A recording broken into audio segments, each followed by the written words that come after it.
Any of your countrymen actually, might share Donald Trump's admiration for Vladimir Putin.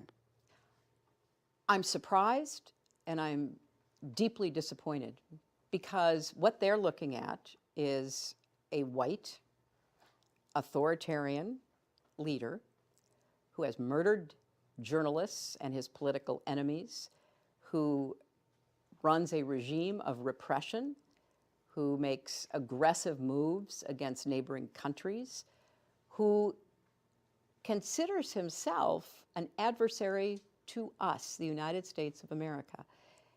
Make no mistake about it, there was something that was personal toward me, in part because as Secretary of State, I had stood up to him and had stated very clearly that we believe in democracy, we believe in the rule of law, and that all annoyed him. We also supported the aspirations of people for greater independence and freedom in places like Ukraine. That certainly annoyed him. Make no mistake about it, folks.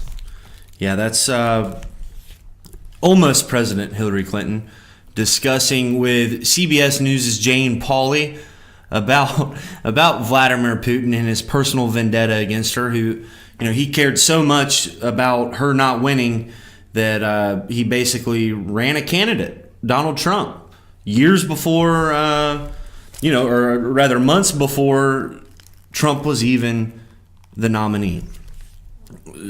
So without even getting into the timeline and it kind of goes back to what we were talking about, how they, establish a narrative and then just run with it. How she was speaking as if it's just an accepted fact. Yeah, Trump and Vladimir on the line with each other all the time. Just how's it going? You're gonna beat Hillary, right? Yeah. Of course, she was discussing her new book, What Happened, a book about her shocking defeat to the Teflon Don. Here, go over a couple other reasons listed, but of course not all. Russians weaponizing information against me with negative stories. WikiLeaks in early October. Facebook was taking money for Russian companies. Yeah, that's right, folks. Even Zuckerberg was in on it. And let's not forget, and I quote here, and let's not forget sexism and misogyny, which is endemic to our society. Yep. American voters are too stupid to vote on their needs and the issues they care about. They just didn't vote for her because she was a woman. She also said she never expected there would be such criticism about her emails. Well, isn't that interesting? Considering that what she did was completely illegal, and if it were anyone else, we would be in prison. Which, even still, I don't think people quite understand what the crime was there.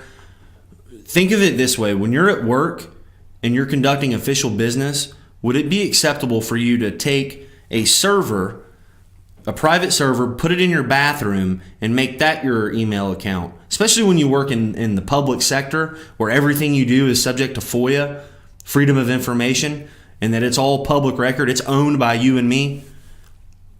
And for her to bypass that and conduct business secretly, and she doesn't understand why people were upset by that. And then here's the best part. She went on to blame also the New York Times, because the New York Times broke the story and reported on it afterwards. She doesn't mention that New York Times reporter Maggie Haberman was seen through WikiLeaks sending emails, getting approval for stories, making sure that it fit the proper narrative for the Clinton team. Not to mention that the New York Times every single day during the election, and really every single day since, has been completely negative to Donald Trump. They pretty much hate him. And then the good one, Fox News, the propaganda channel, because Fox News is the go-to place for switching Democrat voters over. But then there's the one that takes the cake, and I think we have the video of it, of Jim Comey and her thoughts on it. We'll go ahead and cue that up. she goes on to blame FBI Director Comey. Here, take a look and I'll talk. Were extremely careless in their handling of very sensitive, highly classified information. I don't know quite what audience he was playing to, other than maybe some, right-wing commentators, right-wing members of Congress, whatever. The email investigation appeared to be over until late October. Any reaction to the FBI investigation? With early voting already underway in some states, traces of Clinton's emails were discovered on a home computer of the estranged husband of her close aide, Huma Abedin. Anthony Weiner was the former congressman who was being investigated in a sexting scandal. 11 days before the election. 11 days before the election, and it raised the specter that somehow the investigation was being It just stopped my momentum. Now remember this too, Jane. At the same time he does that, about a closed investigation, there's an open investigation into the Trump campaign and their connections with Russia. You never hear a word about it. So let me get this straight. James Comey, the guy that Trump fired because he was leading this nonsense Russia investigation and leaking information to the New York Times, who's also supposedly against her, was the guy, one of the bigger reasons why she lost. It just doesn't add up, folks. And I'm beginning to wonder, did we not watch the same election? The media had her back the whole way. And now we've even learned that Comey drafted her exoneration speech, letter, whatever, long before he even interviewed her, 4th of July weekend of 2016. And that when Loretta Lynch met with Bill Clinton on the tarmac in Phoenix, that Comey was instructed to be the guy that made the decision, and that he went along with using Clinton campaign terminology, referring to it as a matter, not an investigation. All evidence points to Comey being on her side. And as far as that reinvestigation, I have my own little theory on that. Do we have that other video, the third video for this? This is Jake Tapper from CNN.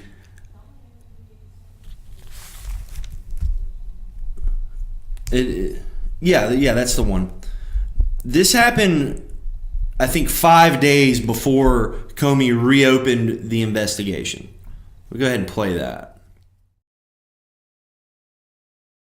In an already volatile presidential race, the latest October surprise will hit millions of Americans in their pocketbooks and wallets. Insurance premiums on Obamacare exchanges will rise an average of 25% on the federal exchange next year, a steep jump from years past. For Republicans, it's confirmation of their opposition to the health care law. So how did this happen? After President Obama's health care plan went... Okay, so this was 4 or 5 days before Comey reopened the investigation. Is it completely out of the realm of possibility, knowing what we know now, knowing that Comey was in the tank for her the whole way, knowing that he let persons of interest or co-conspirators along with Clinton sit in the room for her interviews despite breaking all procedure, but Cheryl Mills was allowed to be there as her lawyer. Knowing what we know now, knowing that he exonerated her, wrote the letter long before he gave the speech, is it out of the realm of possibility that this last piece about Obamacare, which happened 4 days before the reopening of the investigation, could it be that Comey's reopening of the investigation was nothing more than a distraction?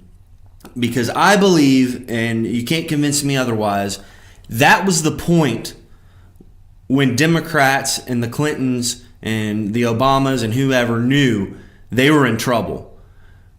When that news of Obamacare premiums broke, that swayed the election. especially in Pennsylvania, Arizona, Michigan, places where Democrats had to win and places where they knew Donald Trump was gaining momentum. So what do? You create a new reason for losing.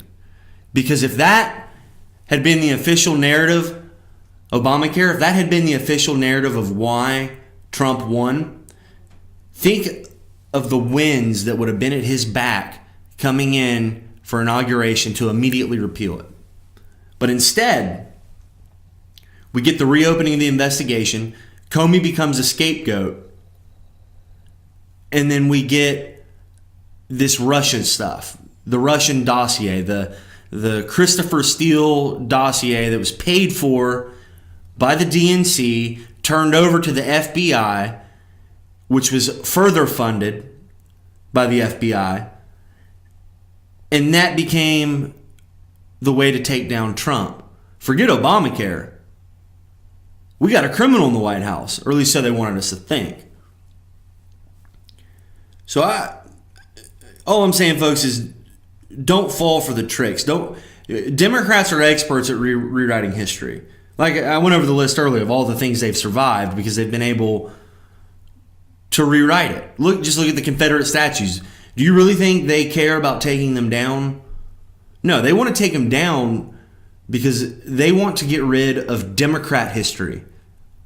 They want to get rid of their own history. They want to rewrite history. They want to take the 2016 election and in 50 years, 100 years, when kids write research papers about this election, they're going to use Hillary Clinton's memoir as a primary source and be able to say, oh, look, Bernie Sanders, he started the crooked Hillary thing. Russians weaponized information, WikiLeaks, Facebook even. Don't be fooled by it. There's always an agenda, there's always a narrative, there's always an angle. And that's all this book is. It's a way to restate. She even said in the book that, or it might have even been in the interview, that Republicans have a way of saying something enough times to where people eventually believe it. She does the same thing. She's actually the one that does it. We'll be right back.